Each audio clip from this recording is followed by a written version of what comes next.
రాఘవేంద్రరావు శైలి గురించి ప్రత్యేకంగా చెప్పేదేముంది? బొడ్డు మీద పళ్ళు విసరడంలో స్పెషలిస్టు. సినిమా ఏదైనా సరే తనదైన మార్కు శృంగారం ఒలికించాల్సిందే. ఆఖరికి అన్నమయ్య, శ్రీరామదాసు సినిమాల్ని సైతం వదలలేదు. ఆ కథల్లోనూ ఏదోలా తన శృంగార దృష్టాన్ని చూపించుకున్నారు. ఇక పాండురంగుడు గురించి చెప్పనక్కర్లేదు. ఇది భక్తి చిత్రమా, రక్తి చిత్రమా అంటూ విమర్శకులు కూడా గళమెత్తారు. ఆ స్థాయిలో శృంగారాన్ని ఒలికించేశారాయన. ఇప్పుడు ఆయన నుంచి వస్తున్న మరో భక్తి చిత్రం ఓం నమో వెంకటేశాయ. ఇందులో కూడా ఆ టైపు సన్నివేశాలు ఉంటాయని తెలుస్తుంది. హధీర్ రామ్ బాబా కథని వెండితెరపై చూపించబోతున్నారు దర్శకుడు. హధీర్ రామ్ బాబా వెంకటేశ్వర స్వామి పరమ భక్తుడు.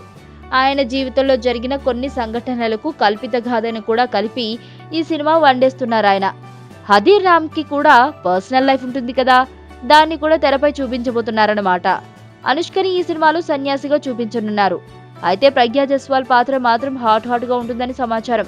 మరి ఈ భక్తిరస ప్రధాన చిత్రంలో దర్శకుడు శృంగారాన్ని ఎలా పిండాడో ఈ సినిమా చూశాక విమర్శకులు, ముఖ్యంగా వెంకటేశ్వర స్వామి భక్తులు ఎలా స్పందిస్తారో. ఎందుకు ఇదంతా చేస్తున్నావు? ఏంటి నీ ప్లాన్? ఆ ఇంటి గురించి ఏం తెలుసుకోకుండా వచ్చారా? రూబీ అని అమ్మాయి ఉండేది. హీరోయిన్ అవ్వాలని ముంబై వచ్చింది. చేతిలో బంగారం పెట్టుకుని పిచ్చోడ్లో మాట్లాడుతాం. ఎవరు అసలు మేడం వీడు? నా మేనేజర్. మీ ఆవిడికి దెయ్యం పట్టిందా హా? లేక మీ ఆవిడే దెయ్యమా?